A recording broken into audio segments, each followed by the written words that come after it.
하나님의 계획 아래 큰 열매를 맺게 될 것이라 그렇게 말합니다.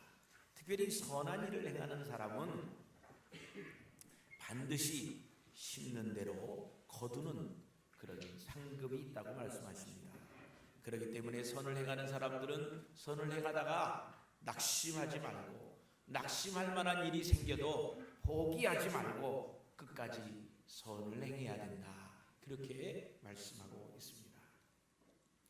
최근까지 그 세계의 제일 부자가 누구였느냐? 마이크로소프트 회장인 빌 게이츠였습니다.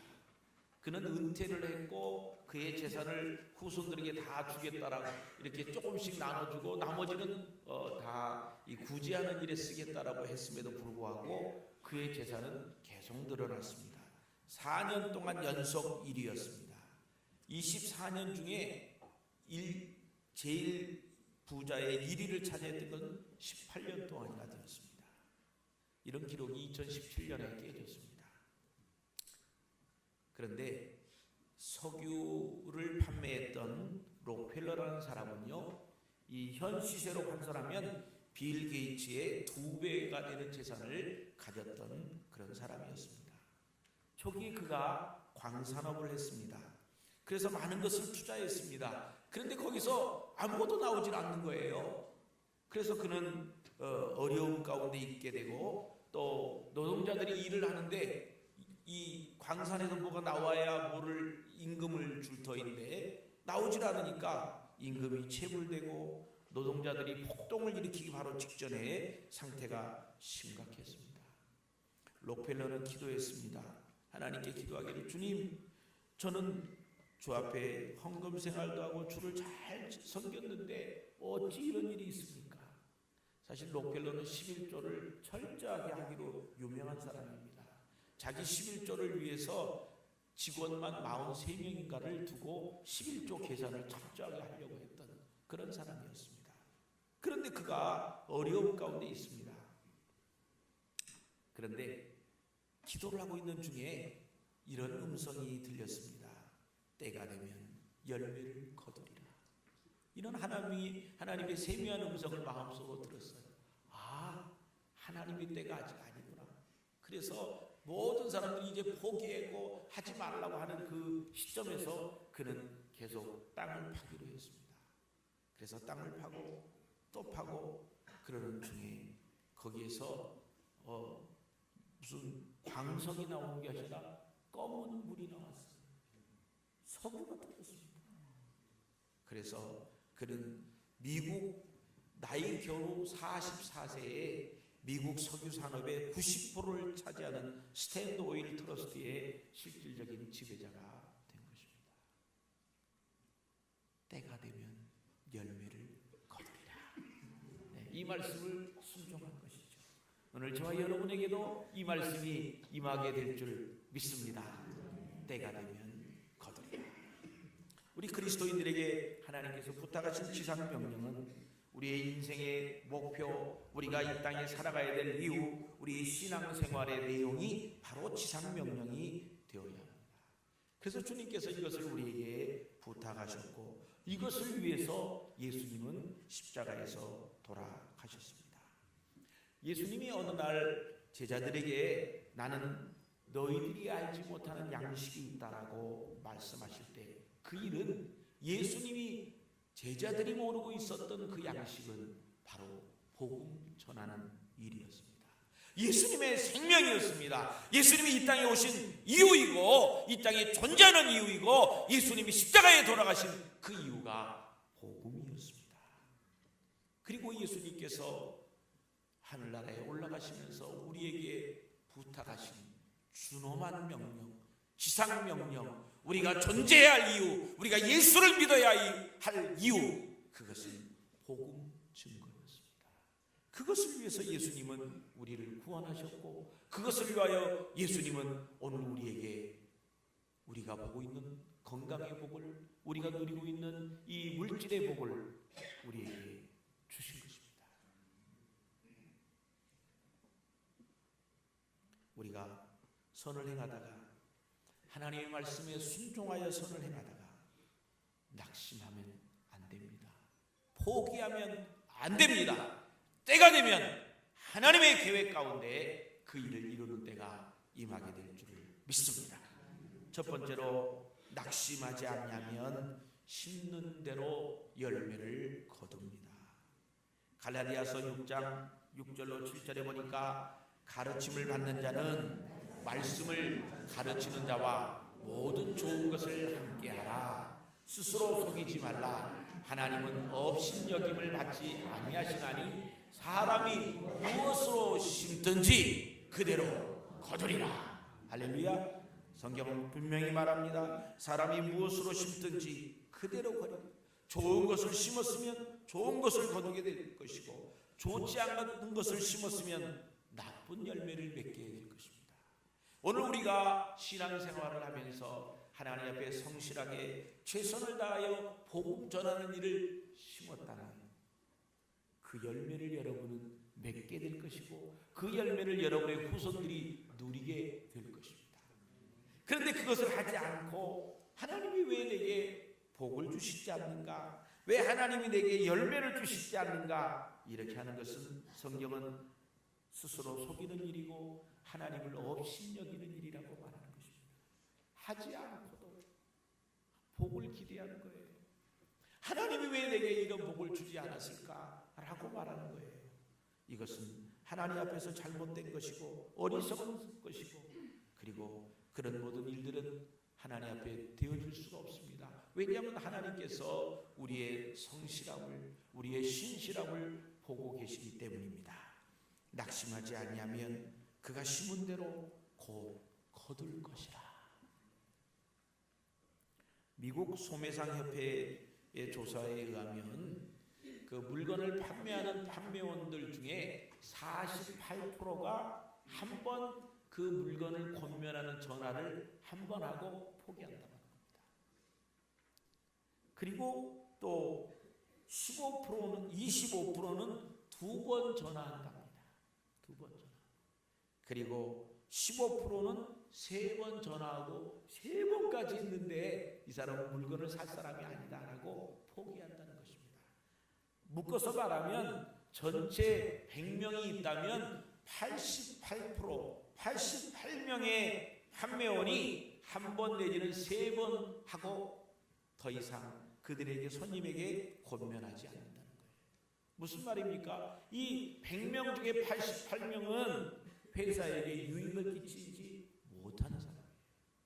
그런데 그 중에 12%만이 끈질기게 이 사람들에게 이 물건을 판매하고 그들로 인해서 전체 80%의 물건을 판매하게 된다. 그렇게 통계가 나와 있습니다. 그래서 그들은 끈질긴 대가로, 그래서 많은 대가를, 높은 직책을, 더 많은 월급을 받게 되는 것입니다. 계속해서 시도하지 아니하면 받지 못하는 것이죠. 지난 2018년 12월에 발표한 내용입니다. 2017년 한국사회 주의 이슈에 대한 기독교인 조사 분석이 있었습니다. 거기에 응답자 중에 60.1%가 한 번도 전도해 본 적이 없다라고 기독교인이 대답을 했습니다. 60%가 한 번도 전도해 보지 않았다. 우리 교회는 한 번도 전도해 보지 않은 사람 몇 프로 정도 될까요? 이 60%는 한국 평균 통계니까 우리는 그래도 좀 더 낮으리라고 생각합니다. 우리 교회는 열심히 전도하는 교회니까요. 또 한 번 있다, 한 번은 전도했다, 그렇게 얘기하는 사람이 39.9%였다고 합니다. 그런데 이 39.9% 이것도요, 천주교는 73.8%, 불교는 77.3%라고 합니다. 여러분 도대체 이유를 모르겠어요. 예전에는 기독교가 전도하는 일에 얼마나 열심히였는데요. 요즘은요, 많은 사람들이 천주교로 갑니다. 기독교에 얼마나 많은 숫자의 기독교인들이 천주교로 갔습니다. 그리고 불교는 옛날 불교가 아닙니다. 이제는 불교가요 굉장히 적극적으로 정부하고 관련해서 그 예산도 타내고 템플 스테이라고 해서 그 절에 와 있는 사람들을 정부에서 돈을 주는 거예요. 또 이제 이 절에만 산에만 있는 것이 아니라 이들이 이제 도시로 내려와서 도시에 포교원이라고 이렇게 지어놓고 이렇게 합니다. 우리 여기 안산 여기 그 시랑운동장 건너편에 있는데도 그렇잖아요. 크게 져놓고 거기 탁구장을 너무 멋있게 해놓고 누구든지 사인만 하면 들어가서 탁구 칠 수 있대. 공짜로 크게 져놓고. 불교가 더 문을 크게 열고 복음을 전하고 있는 거 아닙니까? 자기들이 복음. 우리들은 무엇을 하고 있는지. 우리가 참 전도하기 어려운 시대에 살고 있지만 우리 교인들이 우리 교회 평균 출석이 200에서 220명 정도 되는데 1년 내내 전도를 한 번도 생각하지도 않았거나 시도해보지도 않은 사람이 있다면 몇 명이나 될까요? 오늘 한번 생각을 해야 될 것입니다. 심지 않으면서 어떻게 열매가 거둘 수 있겠습니까? 내가 전도하지 않았는데 우리 교회가 부흥하게 해주세요 라고 어떻게 기도하고 기대할 수 있습니까? 태국에는요 전도하기가 굉장히 어렵습니다. 기독교인이 2%도 안 됩니다. 정말 어렵습니다. 다른 종교를 가진 불교가 아닌 다른 종교를 가진 사람은요 공무원이 돼도 굉장히 어렵습니다. 공무원들은 1년에 연초가 되면 불상을 차려놓고 또 왕 사진을 놓고 거기에 절을 하게 합니다. 그래서 그 절을 지도하는 그 지도자가 학교 교장 스님이고 또 도지사고 그에 책임지는 사람이 되려면 불교 신자가 되어야 됩니다. 왕이 되려고 해도 꼭 스님이 되고 난 다음에 왕이 될 수 있습니다. 이게 태국의 법입니다. 그래서 많은 학교 선생님들이 교장 되는 것을 굉장히 힘들게 합니다. 왜냐하면 교장이 되면 학교에서 제사 지내는 것, 학교에서 왕에게 절하는 것을 주도할 수 없기 때문에 너무 힘든 과정을 거치고 있습니다.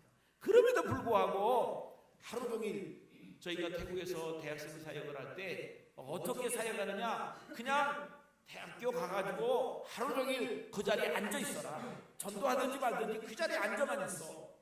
그래서 그 자리에 앉아서 만나는 사람들을 대화하면요, 그 정말 0.2%밖에 안 되는 이 태국의 성도들 중에 이제 관심 있는 사람, 복음에 관심 있는 사람 한두 명은 꼭 만나게 됩니다.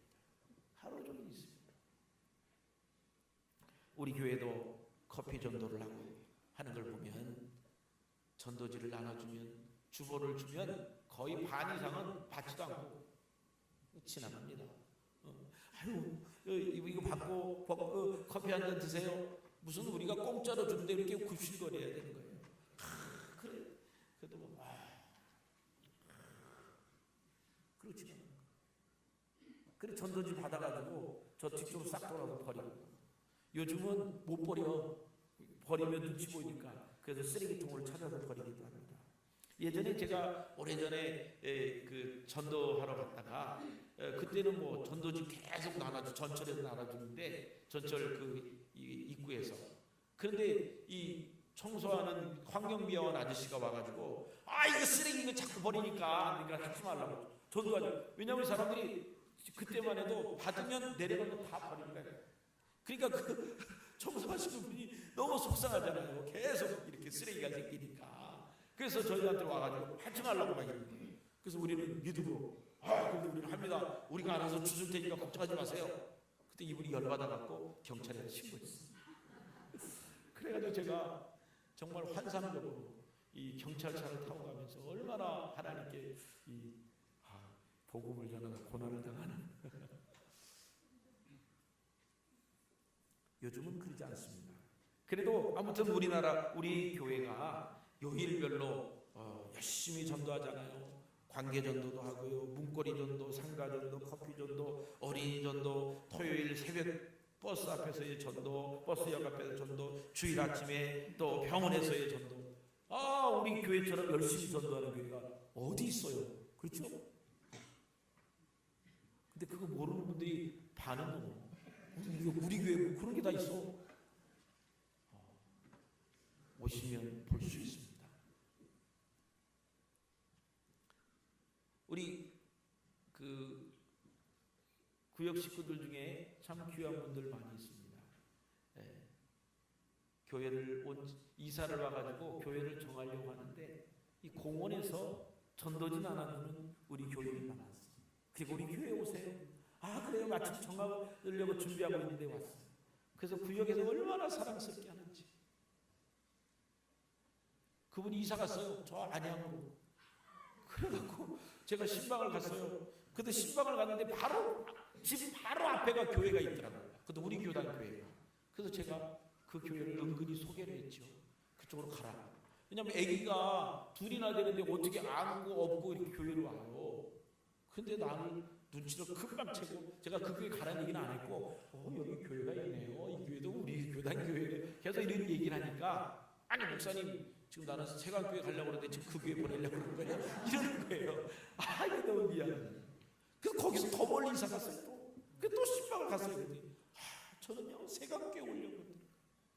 물론 뭐 한 달에 한두 번 오지만 그래도 이 구역 식구의 사랑 때문에 그분이 그 가까이 있는 교회로 안 가요. 자기 친정 엄마도 거기 있고 친정 엄마 다니는 교회가 있어요. 그 가까이 있어요. 우리보다 훨씬 가까워요. 안 가요. 좀 관계전도 이런 서로가 이렇게 깊은 교제를 하는 그 구역에서의 아름다운 교제 얼마나 중요한지 모릅니다. 커피 전도하는데 계속 커피 전도하는데 여러분 커피 전도하면 사람들 뭐 안 만날 것 같죠? 제가 그랬잖아요. 태국은 하루 종일 있으면 1명, 2명 만난다. 요즘 한국에 전도하기 얼마나 힘들어요. 여러분 커피 전도 1시간만 기다려봐요. 4명, 6명 만나요. 그렇죠? 안 나가니까 안 씹으니까 열매가 없는 거예요. 우리가 가면 만나는 거예요. 스스로 속이지 말라고 했습니다. 하나님을 업신여기지 말라고 했습니다. 심지도 않고 왜 안 주시냐고, 수고하지도 않고 왜 내게 열매가 없냐고 말하지 말라는 거예요. 우리가 구역에서 또 우리 성도들을 위하여, 우리 자녀들을 위하여, 우리 남편들을 위하여 우리가 묵묵히 조롱당할지라도 우리는 그 말씀을 묵묵히 감당해 나갈 수 있어야 합니다. 이 모든 일들이 하나님께서 우리에게 맡기신 일이고 또 하나님의 계획 가운데 있기 때문입니다. 비록 힘들고 어렵고 낙심되는 일이 있다 할지라도 끝까지 심고 또 심고 심으면 우리가 열매를 거두게 될 줄을 믿습니다. 하나님의 자녀가 믿음으로 행동하고 성실함으로 행동하는 것, 이 모든 것에 대하여 하나님께서 책임을 주시고 그 열매를 거두도록 그들의 눈물을 닦아주시고 그를 안아주시고 위로해 주신다는 것입니다. 이것을 우리는 확신합니다. 낙심하지 않으면 때가 되면 거두리라. 심는 대로 거두리라. 두 번째, 낙심하지 않고 성령으로 심는 자는 영생을 거둡니다. 낙심하지 않고 성령의 역사를, 성령이 기뻐하시는 일을 심는 자는 영생, 영원한 생명, 하늘나라에 영원히 거하는 하나님의 생명을 거두게 된다 하는 것입니다. 갈라디아서 6장 8절에 보니까 자기의 육체를 위하여 심는 자는 육체로부터 썩어질 것을 거두고 성령을 위하여 심는 자는 성령으로부터 영생을 거두리라. 여러분이요, 자기 육체를 위하여 썩어질 것을 심는다는 것은 무슨 말입니까? 사실은 유익한 것입니다. 필요한 것입니다. 자기의 인생을 위하여, 자기의 가족을 위하여, 자기의 사업과 직장을 위하여 꼭 필요한 것이지만, 그러나 그것은 하나님의 시간대에서 보면 썩어질 것이고 하나님의 시간의 영원 속에서 보면 정말 안개와 같이 금방 사라지는 연기와 같이 금방 사라지는 그런 것이라 하는 것입니다. 솔로몬이 하나님의 은혜로 이 땅에서 최고의 부귀와 영화를 누렸지만 그 모든 것을 영원한 하늘나라에 가져갈 수가 없게 되고 썩어지고 후회하게 되므로 그는 말년에 고백하기를 이 땅의 모든 것이 헛되고 헛되니 헛되도다. 우리의 수고, 우리의 헌신, 우리 가족들을 위하여 살아가는 것, 우리의 자녀들을 위하여 살아가는 것, 우리의 사업과 직장이 확장되어진 것, 이것은 필요한 일이고 이것은 해야 될 일이고 이것은 우리에게 꼭 중요한 일이기도 하지만 그러나 알아야 될 것은 이것은 영원하지 않다는 것입니다. 우리가 관심 가져야 될 것은 바로 영원한 것을 보아야 됩니다. 성령을 위하여 심는 자는 성령으로부터 영생을 거두리라 그렇게 말씀했습니다. 낙심하지 않고 인내하며 성령의 인도하심을 따라 성령의 감동으로 우리의 가족들, 우리의 자녀, 우리의 남편, 우리의 이웃들, 우리의 친구들을 만나는 사람은 영원한 생명을 얻게 될 뿐, 사랑하는 가족들에게 영원한 생명을 나누어주는 그런 결과가 될 것입니다. 여러분, 여러분의 가족들, 여러분의 자녀들 아직도 하나님을 모르고 있는 사람이 있다면 여러분 그냥 버려두시겠습니까? 전도는 누가 하지요? 성령이 하십니다. 오늘 오후에 여러분 꼭 시간을 내서 나오시기 바랍니다. 오늘 오후에 백설공주라는 사람이 옵니다. 이분은 전도왕이에요. 1년에 그냥 한두 명 하는 게 아니라 100명 단위로 전도하는 분이에요. 제가 초청을 했어요. 우리 교회에 좀 소개해달라고 첫 주에. 그랬더니 목사님 이번 주는 안 됩니다. 왜요? 그랬더니 이번 주에 제가 전도하는 사람 이렇게 꾸러미로 묶어서 전도하는데 2꾸러미가 옵니다. 무슨 소리야 이게? 그 2꾸러미가 오는데 20몇 명이 온다는 거예요.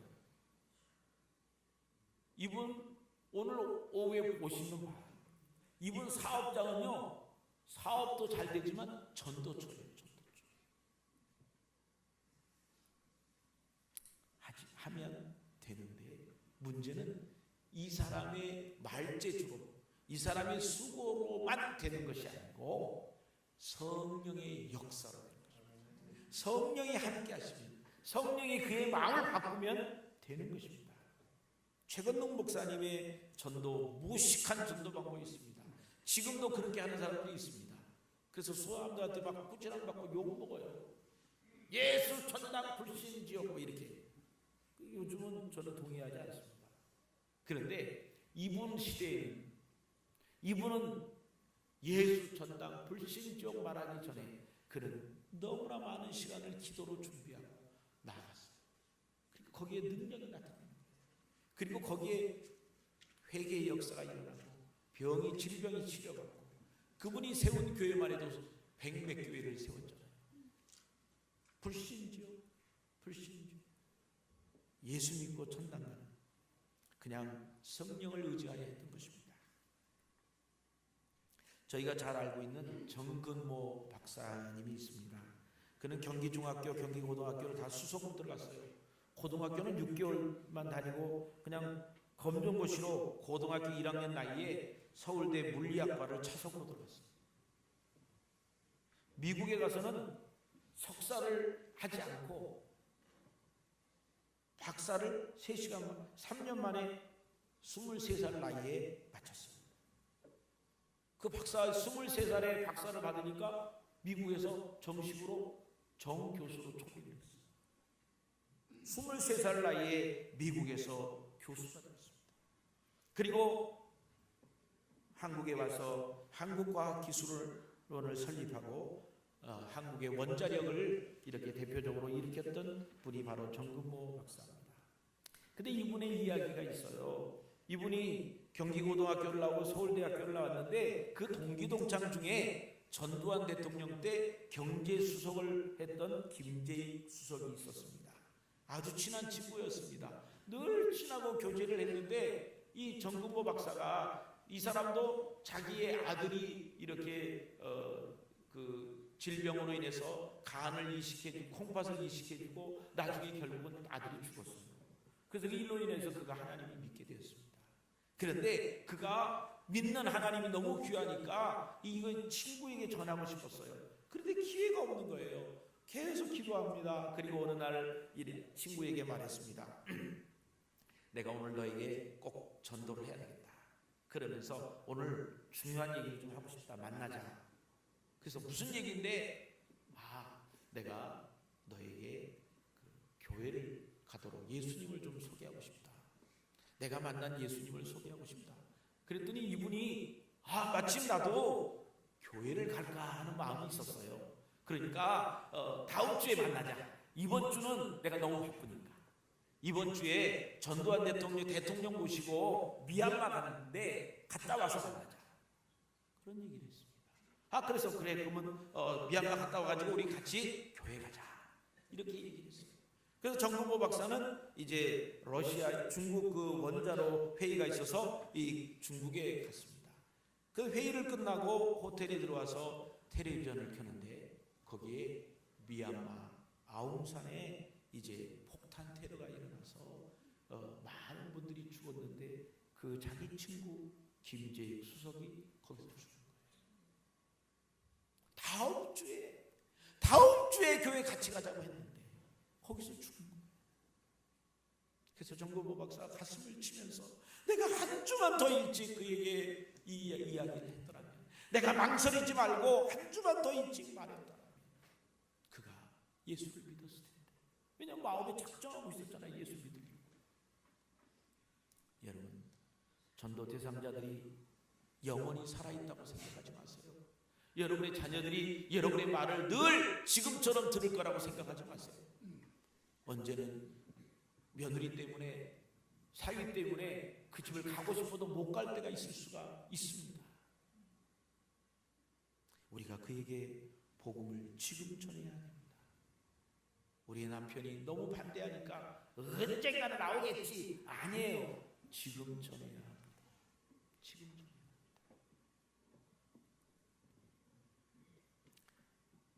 통계에 의하면요,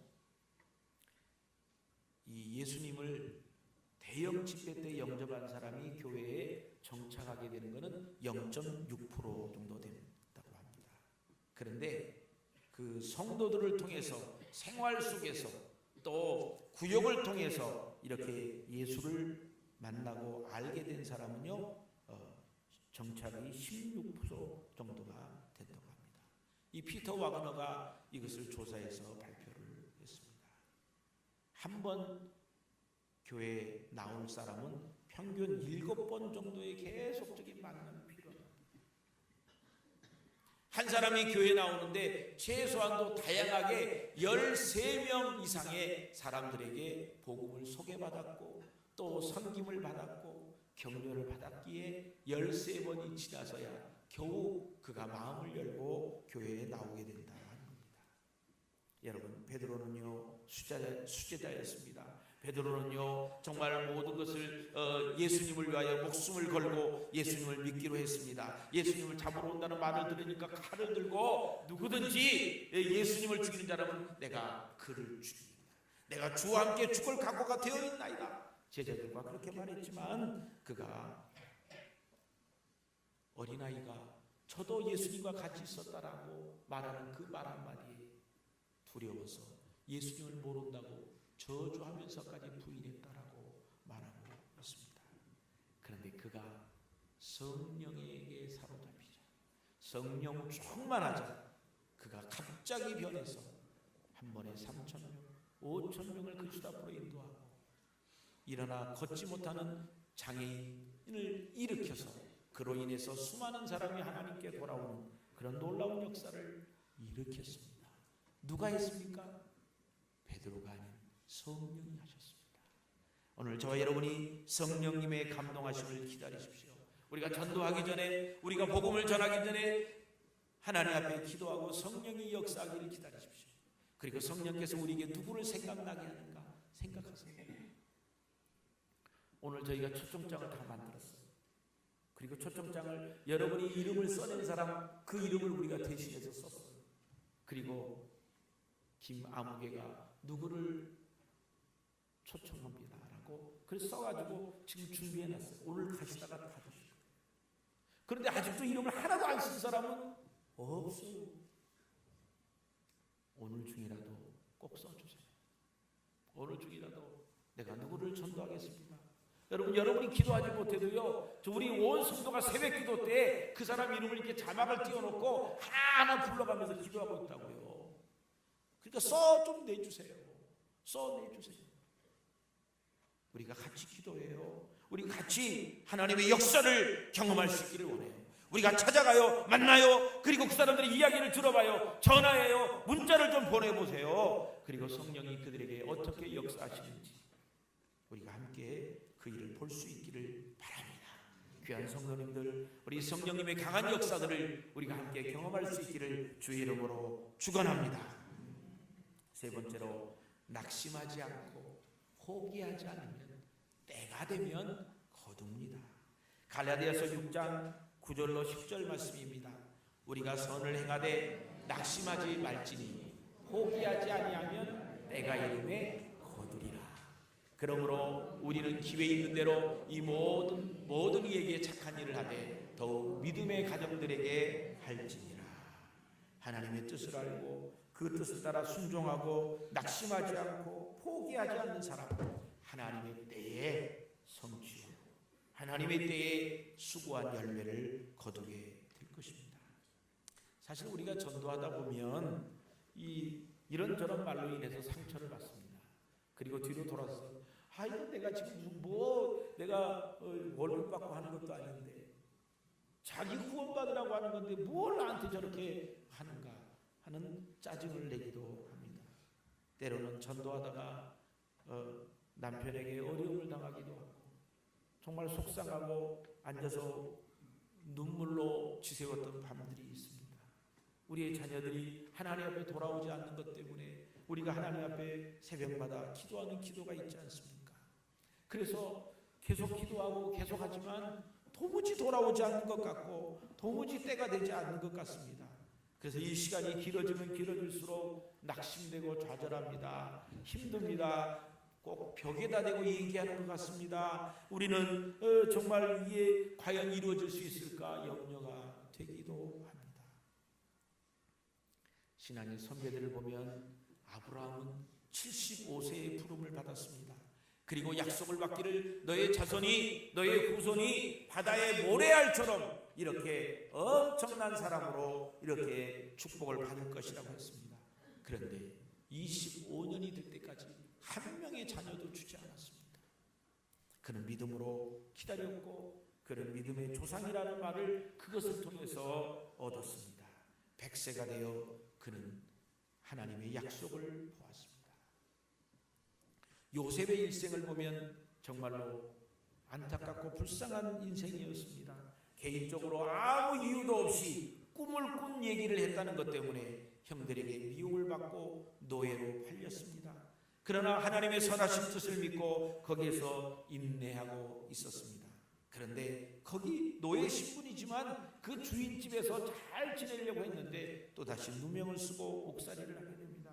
그는 여전히 하나님의 뜻을 기다리며 감옥에서 시간을 보내지만 그러나 여전히 감옥에서 계속해서 사람들에게 배반을 당하고 사람들에게 이제 자기가 수고하고 자기가 도와줬던 이들이 자기를 잊어버리는 것을 보게 됩니다.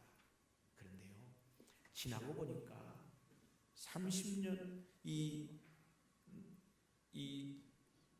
17살의 노예가 되었다가 30살 그 어간에 그는 고난과 어려움의 기간이 있었습니다. 그런데 그 기간이 지나고 난 다음에 그 억울함이 없어지고 그 자유를 넘는 그런 정도가 아니라 자기의 수고와 헌신이 정말 놀라운 명예와 물질로 보상이 된 것을 봅니다. 도무지 노예의 신분으로 이스라엘 사람들의 신분으로 있을 수 없었던 애굽 총리가 되는 파격적인 그런 대우를 받게 되는 겁니다. 그런데 이것을 지나고 나서 우리가 분석을 해보니까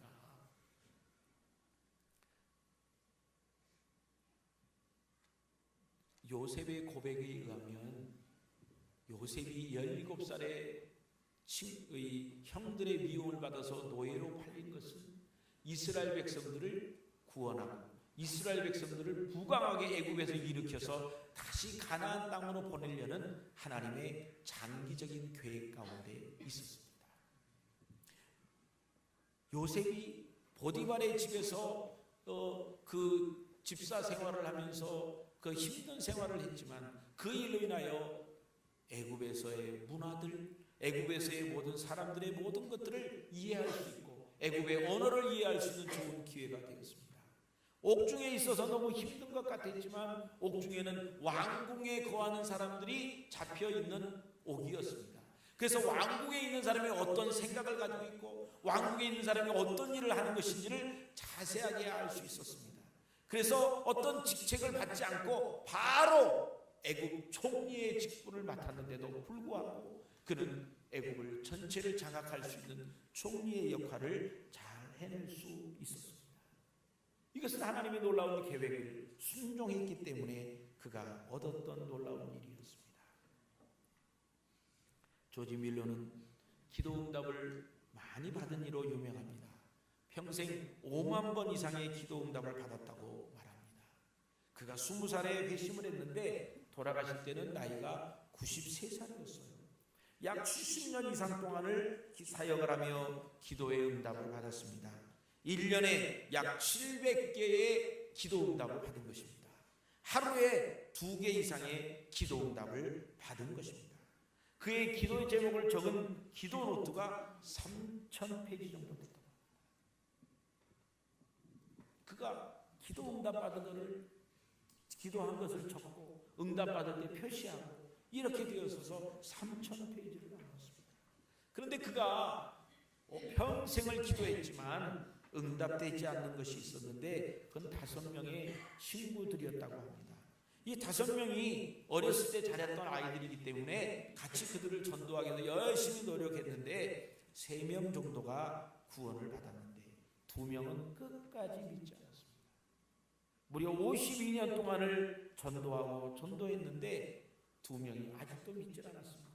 그런데 그는 여전히 기도하고 있었습니다. 이제 병석이 되어 나이가 93살이 되어 이제는 더 이상 설교할 수 없고 더 이상 일할 수 없는 때에 그는 힘을 다하여 마지막 한번 사랑하는 교회에서 말씀을 전하도록 부탁을 했습니다. 그래서 교회에서 93세의 노인에게 마지막 한번 설교할 기회를 드렸습니다.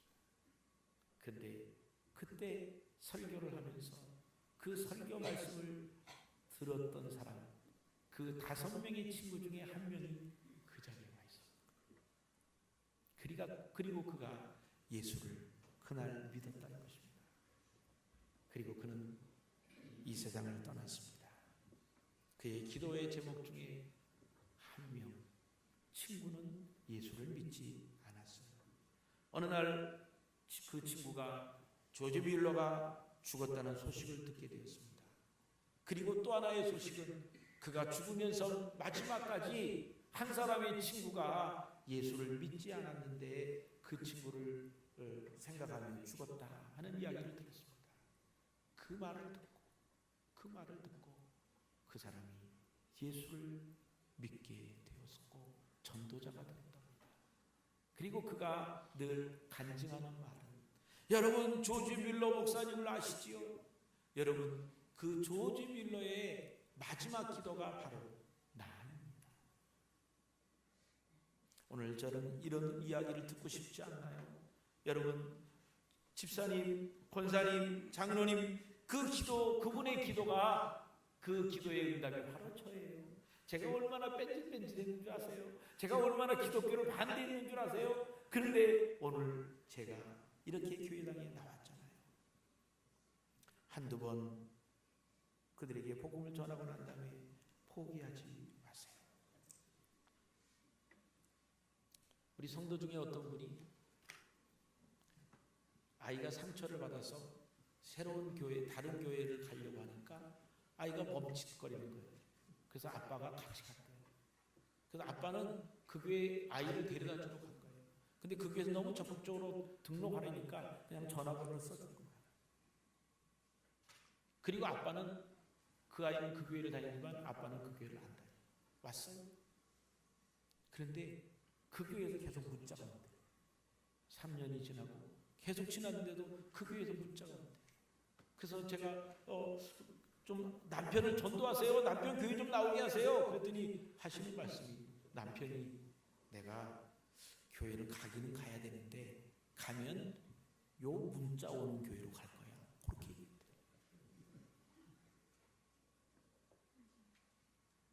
우리 한 번 연락하고 두 번 연락하고 포기하지 마세요. 우리가 지속적으로 계속해서 그분에게 연락해야 되지 않겠습니까? 만나야 되지 않겠습니까? 우리는 기도하고 그를 위하여 염려하고 새벽마다 그분들을 위하여 함께 기도해야 되지 않겠습니까? 비록 힘들고 어려워도 순교가 일어나도 하나님의 뜻과 계획은 틀림없이 이루어질 것이기 때문에 인내하며 이 일을 감당할 수 있기를 바랍니다. 어렵고 핍박이 있고 힘들었지만 그 일에 순종하고 행했던 사람 때문에 안디옥 교회가 시작되었고 사마리아 교회가 시작되었고 에베소 교회가 시작되었고 빌립보 교회가 시작되었고 그리고 그 초대교회의 주인공 같은 스데반이, 빌립이, 베드로가, 바울이 있게 된 것입니다. 오늘 마지막 때에 저와 여러분이 바로 스데반이 되고 바울이 되고 빌립이 되고 그리고 복음 전하는 베드로가 될 수 있기를 주의 이름으로 축원합니다. 주 앞에 순종하고 인내하며 계속 주의 올 때까지 기다릴 때에 우리는 하나님의 때를 만나게 될 것입니다. 그 하나님을 만나는 저와 여러분이 되시기를 주의 이름으로